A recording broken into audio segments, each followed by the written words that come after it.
Aujourd'hui, on se retrouve pour l'épisode 3 de Marseille, cette ville calme et paisible. Et sachez que dans la foulée, une fois que j'aurai terminé cette vidéo, il y aura un épisode 4 juste derrière, parce qu'il se passe beaucoup de choses à Marseille. Donc je vais enchaîner les épisodes 3 et 4 d'un coup, voilà.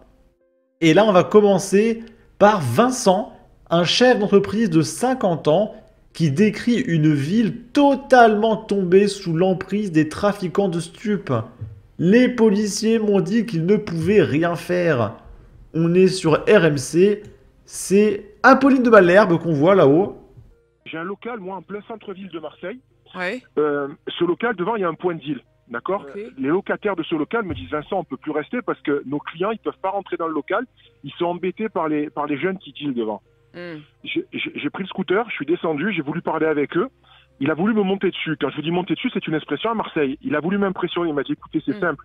Si tu pars pas, il m'a dit, dans 3 minutes, on va te rafaler. Je voulais pas de dessin, vous avez compris ce que ça veut dire. Ouais. J'ai pris le scooter, je suis parti. J'ai appelé les flics. Donc se faire rafaler, ça veut dire qu'on va te cribler de balles, tout simplement. Ils m'ont dit, monsieur, je suis désolé, on peut rien faire.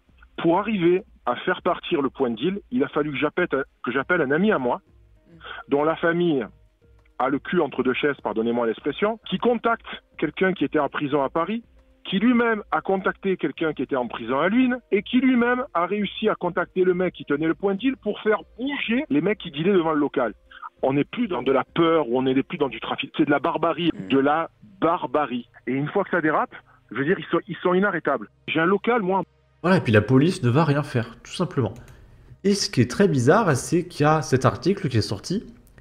C'est pourquoi la police ne peut rien faire. Est-ce que parce que les policiers ont perdu cette bataille, ou est-ce que c'est parce que dans la hiérarchie, dans le gouvernement, il y a des mecs qui sont de mèche avec les dealers pour ramasser leurs petits billets?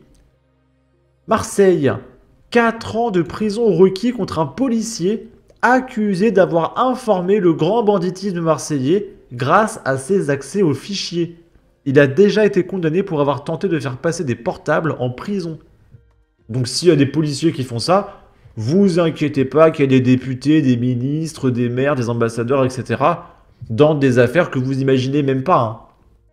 Parce que si les deals et les points de deal se démultiplient et qu'il se passe rien, c'est qu'il y a des gens très haut placés qui ont envie d'avoir leur petit chèque.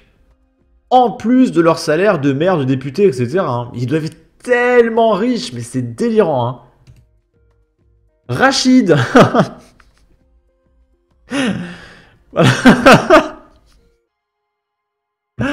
Bon, Rachid, déjà condamné en 2023 pour avoir tenté de faire passer des téléphones portables à un détenu des Baumettes. Consultez les fichiers de police, antécédents judiciaires, personnes recherchées et immatriculation, notamment de figures du grand banditisme marseillais. Il a reconnu des abus à des fins personnelles, mais nie tout contact avec la criminalité organisée. Des proches dans le milieu du banditisme. Entré dans la police en 2001, Rachid, 44 ans, affecté en 2023 à la prise des plaintes la nuit au commissariat de Noailles, dans le centre de Marseille, était jugé pour le délit de consultation irrégulière de fichiers de police, le traitement des antécédents judiciaires, le système d'immatriculation des véhicules et le fichier des personnes recherchées. Depuis avril, il est en poste au centre de rétention administrative. Certaines recherches visent des membres du banditisme marseillais que le policier a présentés, l'un comme un ami d'enfance, un autre comme une connaissance du quartier, évoquant des histoires de véhicules. Il a assuré ne pas connaître les autres noms évoqués par les enquêteurs de l'IGPN. Le tribunal s'est interrogé sur la consultation en février 2023 du TAJ pour un homme qui, 2 mois et demi plus tard, était tué. Donc le mec a fait des recherches sur un mec, et 2 mois après, le mec est mort. Arrêté, l'auteur de l'homicide a parlé d'un différend qui a mal tourné, mais sans lien avec le narco-banditisme. Cette comparution fait suite à 2 précédentes condamnations. La première à 1 an d'emprisonnement avec sursis, donc rien, en 2021, visait des faits d'escroquerie aux subventions versées aux associations commises en dehors de son activité de fonctionnaire. Donc le mec versait du pognon à des associations très probablement d'extrême gauche pour leur... c'est délirant. Les affaires qu'il y a entre la gauche et les dealers, c'est tout bonnement délirant et je pense qu'on ne connaît même pas 90% de ce qui se passe. La seconde, en mai 2023, a 2 ans de prison, dont 1 an avec sursis, sanctionné son rôle dans la tentative de transmission de téléphone portable à des prisonniers des Baumettes via les geôles du palais de justice où il avait exercé ses fonctions de policier. Donc le mec, ça faisait déjà 2 fois qu'il se faisait condamner et il travaille toujours dans la police. Voilà, il n'est pas viré, tout va bien. Ensuite, Marseille, un dealer armé force un bus à s'arrêter. Les syndicats menacent de faire grève. Quand on arrive à la Cayolle, c'est vrai que maintenant on regarde à droite et à gauche ce qui peut nous arriver, témoigne Laurent, chauffeur de bus de la RTM à Marseille.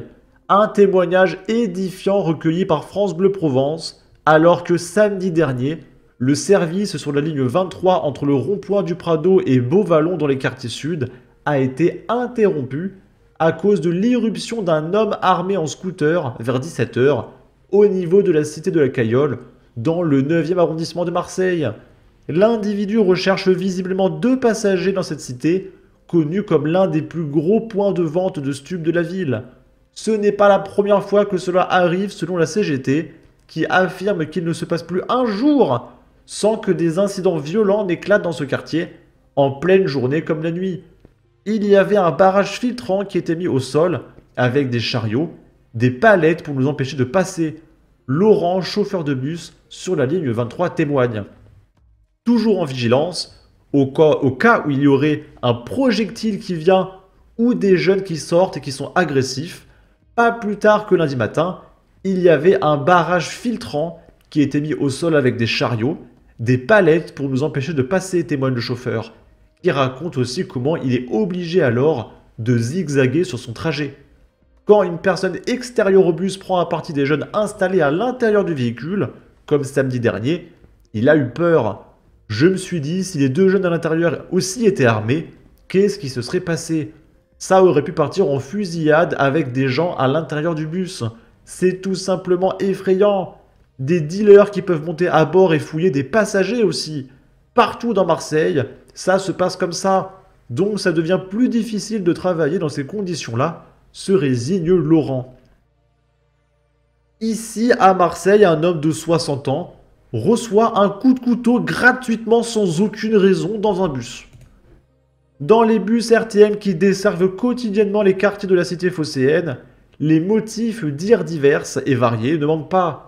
Des petites incivilités des uns qui renaclent à laisser leur place assise à une personne âgée, au malotru qui inflige à tous les passagers leurs bruyantes conversations téléphoniques ou des playlists musicaux ou harmoniques discutables.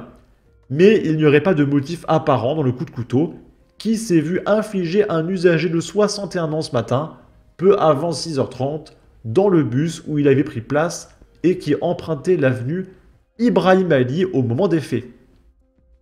Et donc là, j'aimerais qu'il y ait un gauchiste qui nous explique, parce que la gauche explique que oui, parce qu'ils ont des difficultés financières, ils sont pauvres, etc. On peut savoir le rapport entre la pauvreté et tuer les gens gratuitement, comme ça, pour se défouler. Je vois pas trop le rapport. Voilà. Sinon, n'hésitez pas à donner votre avis, votre opinion, à partager, liker, commenter, ça aidera au référencement de la vidéo sur YouTube. Abonnez-vous, suivez-moi sur Twitter, prenez soin de vous, salut!